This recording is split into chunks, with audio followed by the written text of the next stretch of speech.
प्रिय मित्राणि नमः संस्कृताय। मैं संस्कृता श्रिता सूरज भन प्रयागराज से आज हम इस वीडियो में भगवत गीता का भाग 2 प्रश्नोत्तरी लेके आया हूँ।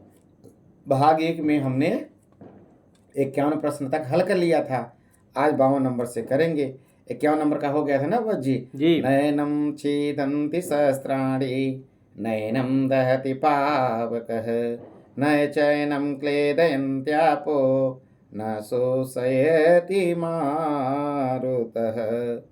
तो ये श्रीमद् भगवद गीता का था।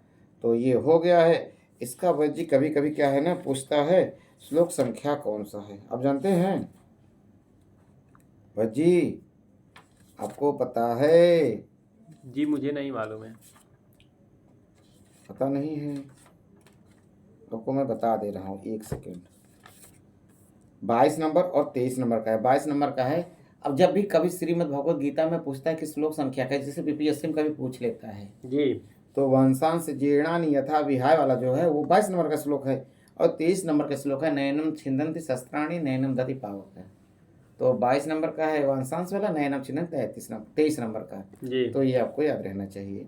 आइए 52 नंबर प्रश्न से देखते हैं, है कि नहीं क्रमशः। जी। माँ कर्म फल हेतुर्भू उक्ति है। क्या भगवत गीता, क्या रामायण, क्या शिव गीता, क्या अग्नि पुराण। देखिए ना, है ना, ये श्रीमद् भगवत गीता का है। तो इसका सही उत्तर हो जाएगा ए फॉर अम्मा। देखिए अम्मा का बड़ा सम्मान करना चाहिए जी। ठीक। आइए 53 नंबर का प्रश्न है। सर्वधर्मान् परित्यज्य मामेकं शरणं व्रज इति कस्य ग्रंथस्य पद्यम। कह रहे हैं कि ये जो पद्य है जो श्लोक के रूप में दिया गया है यह किस ग्रंथ से है। क्या कुमार संभवस्य अथवा भगवत गीताया अथवा रघुवंशस्य अथवा मनुस्मृति। तो सर्वधर्मान् परित्यज्य मामेकं शरणं व्रज। भगवान श्री कृष्ण कहते हैं मेरे शरण में आ जाओ, है कि नहीं जी। तो ये कहाँ कहते हैं? गीता गीता में में कहते कहते हैं। हैं। तो हमारा विकल्प बिल्कुल 53 का श्रीमद् भगवत गीता या सही हो गया ठीक। जी। और कहीं इसी विकल्प में दिया होता भागवत गीता तो गड़बड़ हो जाता है, या जी। भागवत पुराण। तो श्रीमद् भगवत गीता या तो गीता या भगवत गीता। तो हमारा बी वाला विकल्प बिल्कुल सही है। पूरा विकल्प पढ़िए। 54 नंबर का प्रश्न है। कर्मणेवाधिकारस्ति यह उक्ति किस ग्रंथ की है। क्या गीता की है, क्या भागवत की है, क्या वेदांत की है, क्या ईशोपनिषद, ईशावासोपनिषद जो है ईशोपनिषद ठीक। जी। तो यह है ना कर्मणेवाधिकारस्ते माँ फले सुखदाचन माँ कर्म फल हेतुर्भो माँ ते संघो स्वकर्मणि। तो गीता का है तो इसका सही उत्तर हो जाएगा 54 का है फार्मा ठीक। जी। 55 नंबर का प्रश्न है। ज्ञानाग्नि सर्वकर्माणि भस्मसात् कुरुते तथा। ज्ञानाग्नि सर्वकर्माणि भस्मसात् कुरुते तथा इति कुत्र उक्तम। कठोपनिषद, कठोपनिषद में, गीतायाम गीता में, वेदांत सूत्र ग्रंथ है वेदांत सूत्र ग्रंथ में, अथवा मुंडकोपनिषद में। तो ये भी है गीता का। ज्ञानाग्नि सर्वकर्माणि भस्मसात् कुरुते तथा। आपको यहाँ पे बड़ी सरल लगता होगा जी। लेकिन है बहुत कठिन। जी। क्योंकि यहाँ में शिशुपाल वध हम दे दे, रघुवंशम दे दे, कुमार संभवम दे दे तो आप चकरा जाएंगे ठीक है कि नहीं। तो आपका प्रसंग चल रहा है गीता का, तो आपको लग रहा है कि गीता का है। ज्ञानाग्नि सर्वकर्माणि भस्मसात् कुरुते तथा। श्री गीता का, श्रीमद् भगवद गीता का है। तो बी वाला विकल्प बिल्कुल सही है। ये बहुत जरूरी है, ये सुक्ति वक्त बहुत जरूरी है, आपको याद होना चाहिए। 56 नंबर का प्रश्न है। यत्र योगेश्वर कृष्णो यत्र पार्थो धनुर्धरः तत्र शिवयोर्भूतिर्ध्रुवा नेतिर्मतिर्ममः। कह रहे हैं कि ये श्लोकांश श्रीमद् भगवद गीता के किस अध्याय से संबंध है। क्या द्वितीय अध्याय से, क्या पंचम अध्याय से, क्या षोडश अध्याय से, क्या अष्टादश अध्याय से। तो देखिए 18वें अध्याय का अंतिम श्लोक है श्री कृष्ण और अर्जुन के प्रभाव का कथन है ठीक है भाई जी। जी।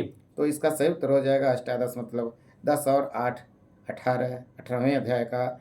यत्र योगेश्वर कृष्णो यत्र पार्थो धनुर्धरः तत्र श्री विजयोर्भूतिर्ध्रुवा नेतिर्मतिर्ममः। इंटरव्यू में पूछा गया था हायर में जी।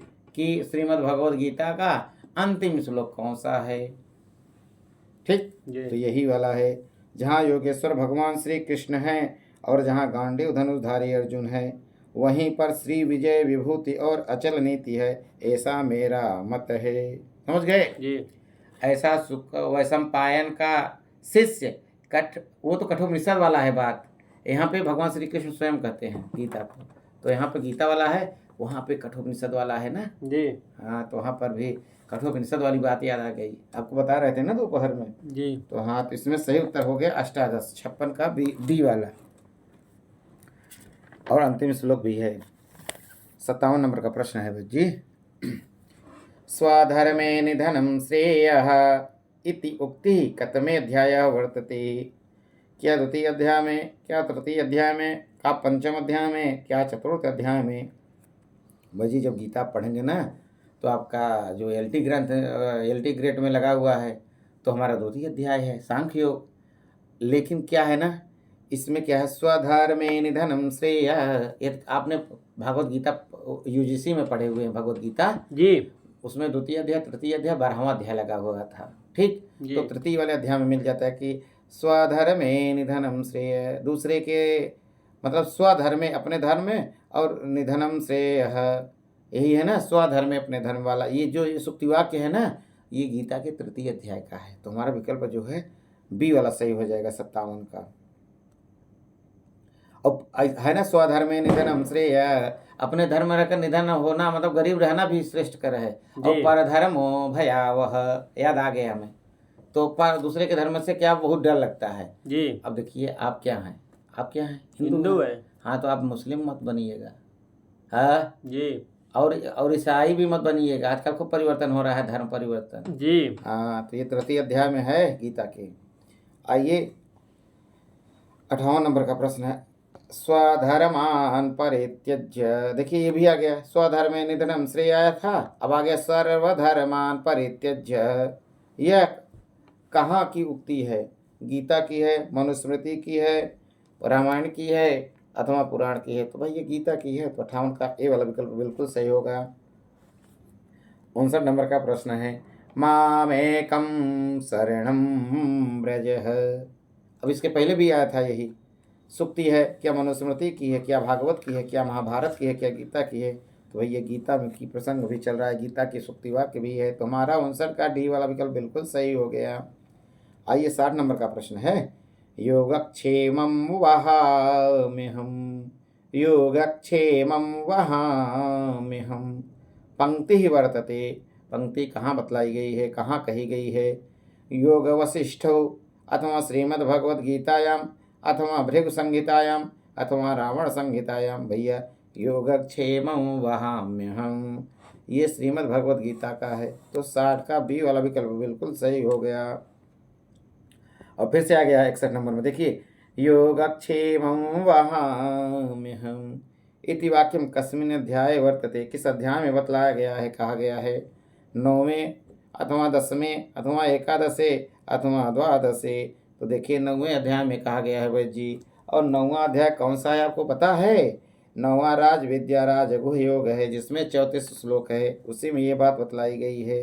तो हमारा 61 का सही उत्तर हो गया ए फार अम्मा, अर्थात 9वें अध्याय में।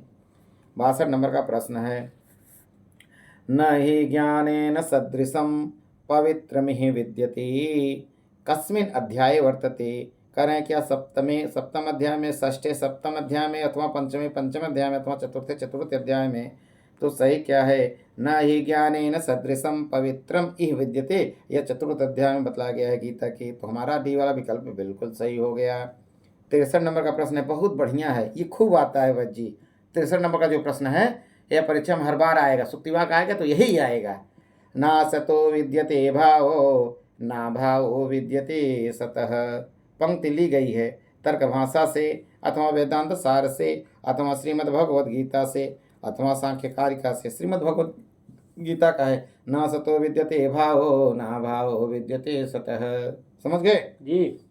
तो आइए 64 नंबर का प्रश्न है, वेदानाम सामवेदोस्मि, यह वाक्य है, क्या गीता में है, क्या महाभारत में है, क्या रामायण में है, क्या वेद में है? भगवान श्री कृष्ण कह देते हैं कि मैं वेदों में सामवेद हूँ। तो कहाँ की पंक्ति है? गीता की गीता है। की। तो हमारा 64 में ए वाला विकल्प बिल्कुल सही हो गया।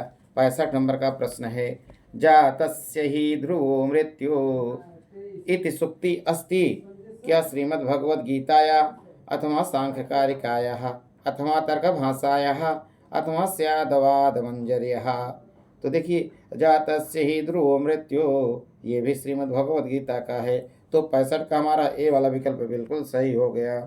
66 नंबर का प्रश्न है, सांख्य योगौ पृथक बाला प्रवदन्ति न पंडिताः इत्युक्त वर्तते। क्या सांकारिका में है, क्या मीमांसा परिभाषायाम में है, अथवा भामती टीका में है, अथवा श्रीमद्भगवद्गीतायाम में है। तो ये भी है, सांख्य योगौ पृथक बाला प्रवदन्ति न पंडिता। तो आपको बताया ना कि सांख्य योग में क्या मतलब कि गीता से संबंध है, तो ये गीता का योग है, तो सांकारिका आप मत लगाइएगा, नहीं गलत हो जाएगा। इसका सही उत्तर होगा डी, 66 का डी। आइए 67 नंबर का प्रश्न है, बुद्धिनाशात् प्रणश्यति किस ग्रंथ का संदर्भ है? क्या वेद का है, क्या वायु पुराण का है, क्या गीता का है, क्या कादम्बरी का है? बुद्धिनाशात् प्रणश्यति, तो ये गीता का है बाबा जी। तो हमारा जो 67 का सी वाला विकल्प है बिल्कुल सही हो जाएगा। 68 नंबर का प्रश्न है, श्रीमद्भगवद्गीता इति ग्रंथस्य उपरि कस्य टीका व्याख्या नास्ति। श्रीमद्भगवद्गीता पे कौन सी किसने टीका मतलब व्याख्या अपनी नहीं की है? क्या महात्मा गांधी, क्या बाल गंगाधर तिलक, क्या विनोबा भावे, क्या जवाहरलाल नेहरू?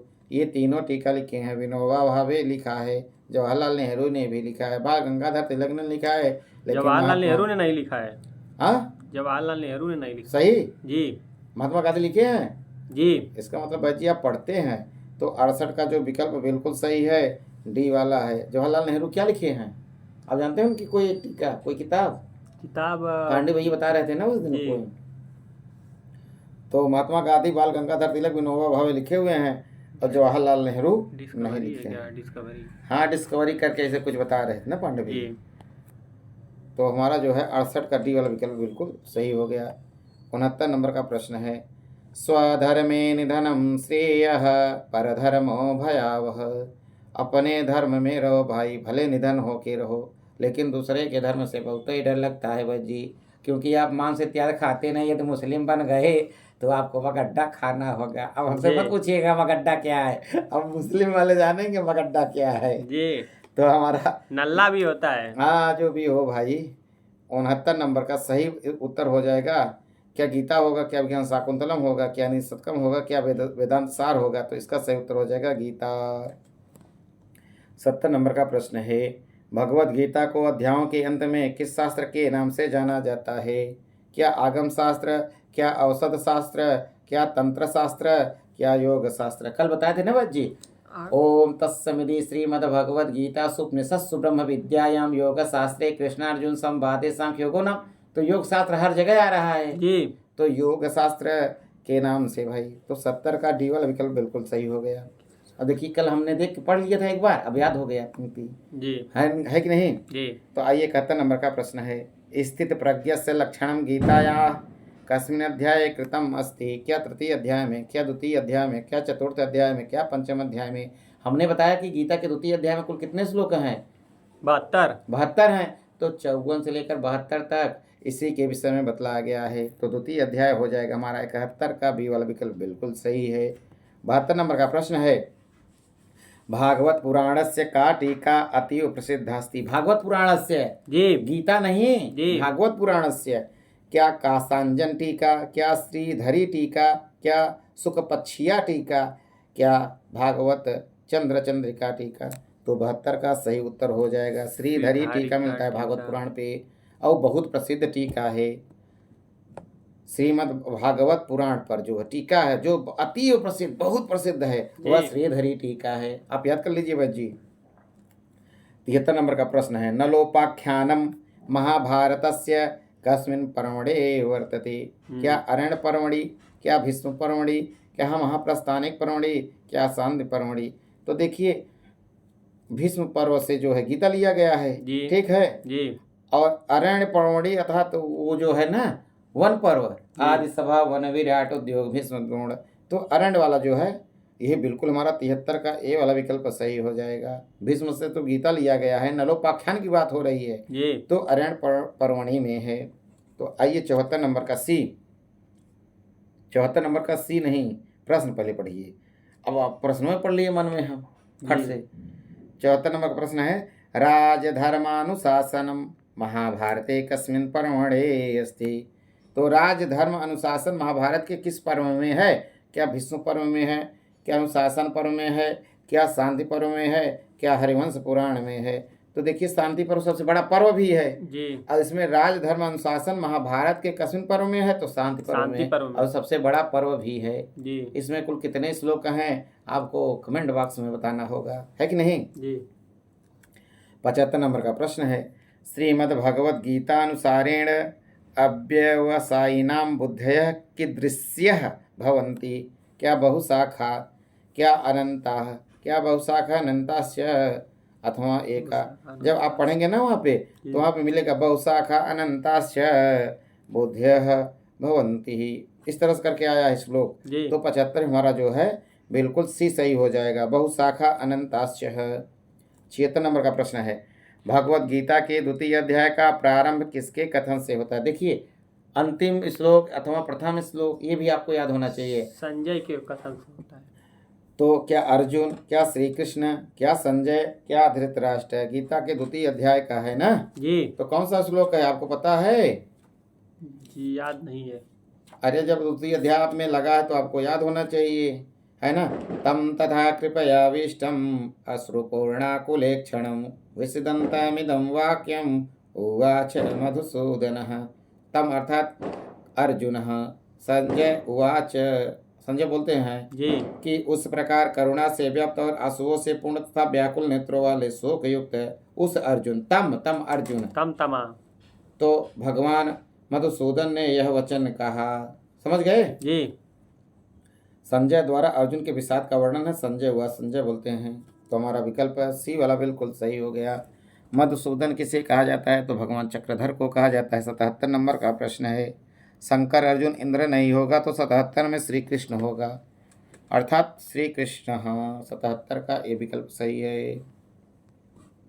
आइए 78 नंबर का प्रश्न है, तम तथा कृपयाविष्टम अश्रुपूर्णाकुलेक्षणं विसिदन्तमिदं वाक्य उवाच मधुसूदन। मधुसूदन ऊपर से उठा लिए नीचे वाले श्लोक से। जी तो इसमें पूछ रहे हैं कि तम शब्द किसके लिए आया है? अर्जुन के लिए। क्या दुर्योधन के लिए आया है, क्या अर्जुन के लिए आया है, क्या भीम के लिए आया है, क्या युधिष्ठिर के लिए आया है? इसका सही उत्तर हो जाएगा कौन सा जानते हैं?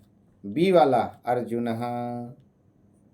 क्योंकि भगवान जब श्री कृष्ण बोलेंगे तो अर्जुन से बोलेंगे, ये संजय बोलेगा तो धृतराष्ट्र से बोलेगा धृतराष्ट्र, और अर्जुन बोलेंगे तो कृष्ण से, कृष्ण बोलेंगे अर्जुन से, संजय बोलेगा धृतराष्ट्र, धृतराष्ट्र बोलेगा अर्जुन से। ये सब बातें हैं। जी 79 नंबर का प्रश्न है, कूतस्त्वाकस्मलमिदं विषमे समुपस्थितम्। इस श्लोक में कस्मलम, देखिए हमने कल बताया था, जी। ये बहुत इंपॉर्टेंट है। शब्द का क्या अर्थ है? क्या निर्मल होगा, क्या स्वच्छ होगा, क्या तप होगा, क्या मोह होगा? तो कस्मलम का शब्द का अर्थ होगा मोह, अर्थात 79 का डी विकल्प बिल्कुल सही हो गया। 80 नंबर का प्रश्न है, अनार्यजुष्टम अस्वर्ग्यम अकीर्तिकरम किसे कहा गया है? क्या काम को, क्या क्रोध को, क्या मोह को, क्या लोभ को? तो आप किसे बता दिए? मोह। खूब पढ़ते हैं भाई जी आप तो इसका सही उत्तर हो जाएगा 80 का सी, मोह। आइए 81 नंबर का प्रश्न है, त्यक्तोत्तिष्ठः परन्तपः। परंतप हमने बताया था ना, जी गुड़ाकेश परंतपः। तो वहाँ पे जो परंतप है गुड़ाकेश के बाद, गुड़ाकेश अर्जुन और परंतप वहाँ पे धृतराष्ट्र के लिए। इसी तरह धृतराष्ट्र के लिए एक परंतप और आया है, ठीक है जी तो यहाँ किसके लिए आया है? त्यक्तोत्तिष्ठः परन्तपः। इसमें परंतप किसे कहा गया है? भीम को, अर्जुन को, युधिष्ठिर को, भीष्म को।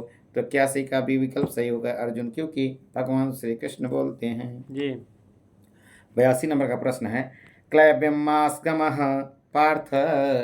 अब याद है तो पार्थ अर्जुन के लिए, तो इसका मतलब क्या हो गया कि श्री नपुंस- कृष्ण भगवान बोल रहे हैं। जी इसमें क्लैब्यम शब्द का क्या अर्थ है? बर्बरता है, नपुंसकता है, क्षुद्रता है, वीरता है। तो नपुंसकता 82 का बी विकल्प सही हो गया कि कहते हैं कि अपने नपुंसकता को त्याग दो बेटा, तुम युद्ध करो अर्जुन। जी। हे पार्थ, समझ गए? जी तुम्हारा 82 का बी विकल्प सही हो गया। 83 का है प्रश्न है क्लैब्यमास्कमः। अब देखिए याद है तो पार्थ है आ ही जाता है बच्ची। जी सुक्ति का अर्थ है वीरता को मत प्राप्त करो, दुर्बलता का त्याग करो, दीनता का त्याग करो, नपुंसकता को मत प्राप्त हो। तो अब क्लैब्यम नपुंसकता को वाला मत चल रहा है प्राप्त तो हो। जी। नपुंसकता को मत प्राप्त हो, यही वाला विकल्प बिल्कुल सही हो गया। 83 का डी। 84 नंबर का प्रश्न है इसु भी प्रतियोस्यामि पूजार्हा वरिसूदन। यहाँ संधि हो गई अरिसूदन। इस श्लोक में अरिसूदन किसे कहा गया है? क्या अर्जुन को, क्या भीष्म को, क्या श्री कृष्ण को, क्या भीम को? अरिसूदन भगवान श्री कृष्ण भगवान चक्रधर विष्णु हैं। समझ गए? जी 85 नंबर का प्रश्न है इस सुभी शब्द का क्या अर्थ है? क्या चंद्रहास तलवार होगा, क्या अस्त्र शस्त्र होगा, क्या त्रिशूल होगा, क्या बाण होगा? ये खूब पूछता है, बहुत जगह आया हुआ है। इस सुभी का अर्थ है बाण। बाण। आपको ये कहाँ मिलेगा? कादम्बरी कथा में भी मिलेगा आपको। जी 86 नंबर का प्रश्न है गुरु न हत्वा हि महानुभावान। इस श्लोक का वक्ता कौन है? क्या संजय हैं, क्या अर्जुन हैं, क्या श्री कृष्ण हैं? कौन है वह जी? आप बता सकते हैं क्या? अर्जुन अर्जुन कहता है। है, जब बार अर्जुन बार है। युद्ध करने के लिए कहते हैं भगवान, तब अर्जुन कहता है कि मैं, हे महानुभाव, गुरुजनों को न मारकर मैं इस लोक में भिक्षा का अन्न भी खाना कल्याणकारक समझता हूँ, क्योंकि गुरुजनों को मारकर भी इस लोक में रुधिर से सने हुए अर्थ और कामरूप भोगों को तो भोगूंगा।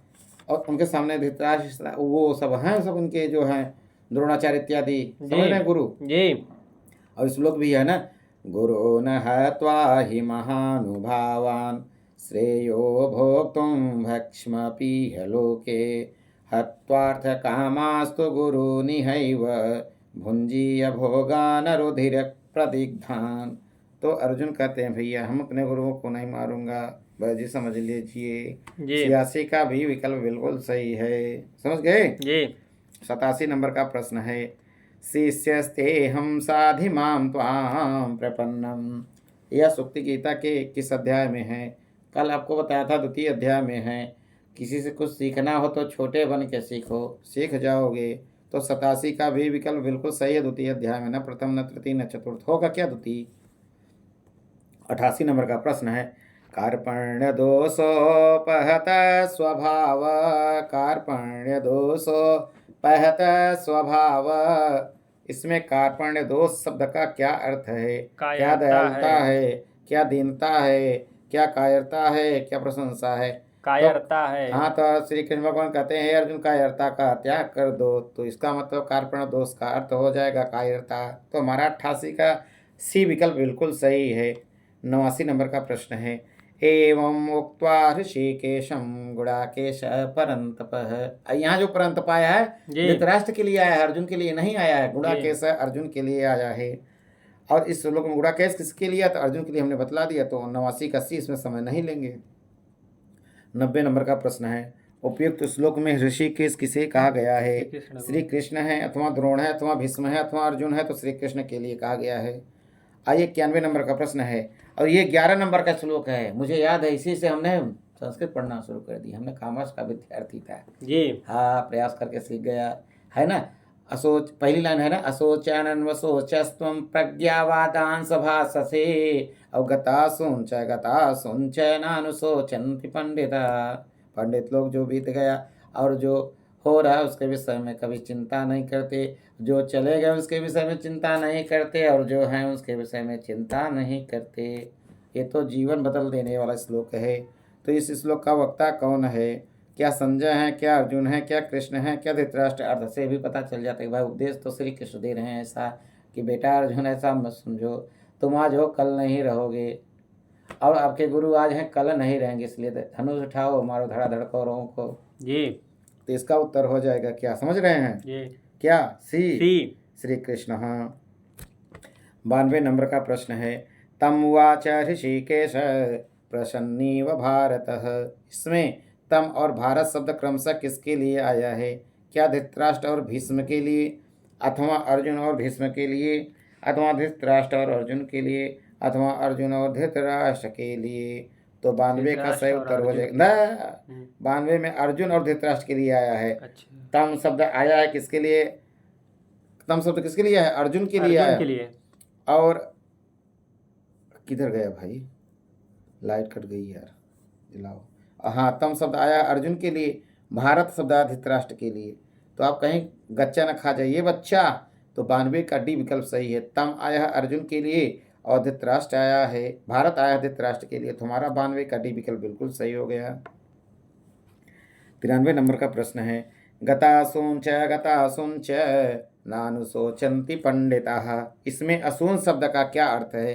क्या आत्मा होगा, क्या मनुष्य होगा, क्या प्राण होगा, क्या ईश्वर होगा? तो देखिए असून शब्द का अर्थ वही है प्राण भाई। तो गतासूंच जिनके प्राण चले गए हैं, जिनके प्राण अभी बचे हुए हैं। समझ गए जी। तो यहाँ प्राण की बात की गई, आत्मा की नहीं। आत्मा देख के आप फंसना नहीं वैद्य जी। तो 93 का सही उत्तर हो जाएगा सी वाला, चाची अर्थात प्राण। 94 नंबर का प्रश्न है, देहिनो यस्मिन् यथा देहे कौमारम यौवनम जराः। एक बात और बता दे वैद्य जी, श्रीमद् भगवद गीता में एक कुमार अर्थात जवान बालक, और यौवन में जवानी, और जरा माने बुढ़ापा, तीन व्यक्तियों की चर्चा की गई, मतलब 3 अवस्था की। जी, इस श्लोकांश में मनुष्य शरीर की कितनी अवस्थाओं का वर्णन किया? देखिए मैं पढ़ा नहीं नीचे, अब बदलाने लगा। तो 3 अवस्थाओं का किया गया है। तो हमारा जो है 94 का बी विकल्प बिल्कुल सही है। आइए 95 नंबर का प्रश्न है बाबा, अन्य योनियों की प्राप्ति होने पर कौन मोहित नहीं होते? पंडित जन, अथवा बुद्धिमान पुरुष, अथवा धीर पुरुष, अथवा ज्ञानी पुरुष? धीर पुरुष जो होते हैं क्या नहीं होते? मोहित नहीं होते। जो होगा ससुरा होगा। तो इसलिए इसका सही उत्तर हो जाएगा 95 का सी। 96 नंबर का प्रश्न है, मात्रा स्पर्शास्तु कौन्तेय शीतोष्ण सुख दुखदा। इस श्लोक में सुख दुख और इंद्रियों के संयोग को क्या बताया गया है? नित्य बताया गया है, अनित्य बताया गया है, विनाशशील बताया गया है, अनित्य अथवा विनाशशील बताया गया है। विनाशशील, हाँ, अनित्य और विनाशशील बताया गया। तो हमारा जो है 96 का डी विकल्प बिल्कुल सही हो गया। 97 नंबर का प्रश्न है, सुख दुख आदि द्वंद्वों को सहन करना क्या है? तितिक्षा है, सहनशीलता है, सहिष्णुता है, अथवा धीरता है? सुख दुख में बराबर है ना, तितिक्षा है ना। तितिक्षा का अर्थ वही है सुख दुख में समान बना रहना। तो 97 का ये विकल्प सही है। 98 नंबर का प्रश्न है, यम हीना व्यथयन्ति ते पुरुषम पुरुषर्षभः। इस श्लोक में पुरुषर्षभ शब्द किसके लिए आया है? क्या युधिष्ठिर के लिए आया है, क्या अर्जुन के लिए आया है, क्या भीम के लिए आया है, अथवा श्री कृष्ण के लिए आया है? तो यहाँ जो आया है पुरुषर्षभ, यहाँ पे अर्जुन के लिए है बाबा। तो हमारा 98 का बी वाला विकल्प सही हो गया बाबा। समझ गए हो जी। 99 नंबर का प्रश्न है, काट इधर उधर हो जाए तो कमेंट बॉक्स में लिख दीजिएगा उत्तर, तो हम उसको पिन करके ऊपर कर देंगे। क्या बच्ची जी? हाँ, हम भी मनुष्य हैं, कहीं गलती हो सकती है, मानव त्रुटि, हाँ स्वाभाविक है। हाँ 99 गलत वैसे तो नहीं गलत होगा जी। हाँ गलत होगा तो आप कमेंट बॉक्स में लिख दीजिएगा, हम भी जान जाएंगे भाई। हम हमारे दिमाग में यही बैठा है, अब सही हो जाएगा। आपकी तरह हम भी हैं, कोई थोड़ी मास्टर हैं, हम भी विद्यार्थी हैं आपकी तरह जी। हाँ आपको बता रहे हैं तो रिकॉर्ड हो रहा है जी। हाँ ऐसे कोई पैसा कमाना थोड़ी ना है जी। मास्टर टीजीटी में हो जाए वैसे पैसा मिलेगा जी, चिरपुटिया से काम थोड़ी चलेगा। ये तो लोगों की भलाई चल रही है। हाँ 99 नंबर का प्रश्न है बच्ची, मोक्ष प्राप्त करने का अधिकारी कौन है? क्या मुमुक्षु है, अथवा ज्ञानी है, अथवा तपस्वी है, अथवा धीर पुरुष? धीर पुरुष होगा वही मोक्ष प्राप्त कर सकता है बच्ची, मुमुक्षु नहीं। मोक्ष में सुख दुख में समान रहने वाला उसका अर्थ होता है। तो हमारा 99 का सही उत्तर हो जाएगा डी, धीर पुरुष। आइए 100 नंबर का प्रश्न है, किस वस्तु की सत्ता नहीं होती? सत्य की, अथवा सत असत की, अथवा असत सत की, अथवा असत की? तो असत वस्तु की सत्ता नहीं होती और सत का अभाव नहीं होता। समझ गए जी। तो हमारा 100 में डी वाला सही हो गया। 101 नंबर का प्रश्न है, किस वस्तु की सत्ता नहीं होती, ये तो हो गया। किस वस्तु का अभी अभाव नहीं होता, देखिए बता दिए ना, असत वस्तु सत का। का। हाँ, असत वस्तु का जी। मतलब हाँ सही कह रहे हैं। असत का कभी मतलब सत का कभी अभाव नहीं जी। और असत का कभी भाव नहीं। जी। बात ये है। तो इसमें पूछ रहा है किस वस्तु का कभी अभाव नहीं होता, सत वस्तु का अथवा सत वस्तु का अथवा सत असत का अथवा सत सत का। तो 101 का सत वस्तु का कभी अभाव नहीं होता और असत वस्तु का कभी भाव नहीं होता। तुम्हारा ए विकल्प बिल्कुल सही हो गया। 102 नंबर, सत और असत दोनों के वास्तविक रूप को कौन जान पाता है? क्या पांडित्य, क्या तत्वदर्शी, क्या धीर पुरुष अथवा बुद्धिमान पुरुष है? तो देखिए जो तत्वदर्शी होता है वही सत और सत दोनों को जान पाता है, अर्थात तत्वदर्शी। इसका उत्तर सही होगा। 102 का भी विकल्प बिल्कुल सही है। ठीक है। जी। 103 नंबर का प्रश्न है, उभयोरपि दृष्टो अंतस्त्वन्यो तत्वदर्शी में उभयोरपि शब्द किसके लिए आया है? सत असत के लिए अथवा विद्या विद्या के लिए अथवा मन और बुद्धि के लिए अथवा चिंता, अब यहाँ मिसप्रिंट है, चित्त और अहंकार के लिए, जो भी हो। 103 का सही उत्तर होगा। अभी वो जो चल रहा था प्रसंग, उभयोरपि सत और असत के लिए आया है। तो 103 का ए वाला विकल्प बिल्कुल सही है। इस वीडियो में इतना ही। तब तक के लिए आपसे मैं विदा लेता हूँ। मैं सूरज भान, फिर अगले वीडियो में आपके साथ फिर से मिलूँगा।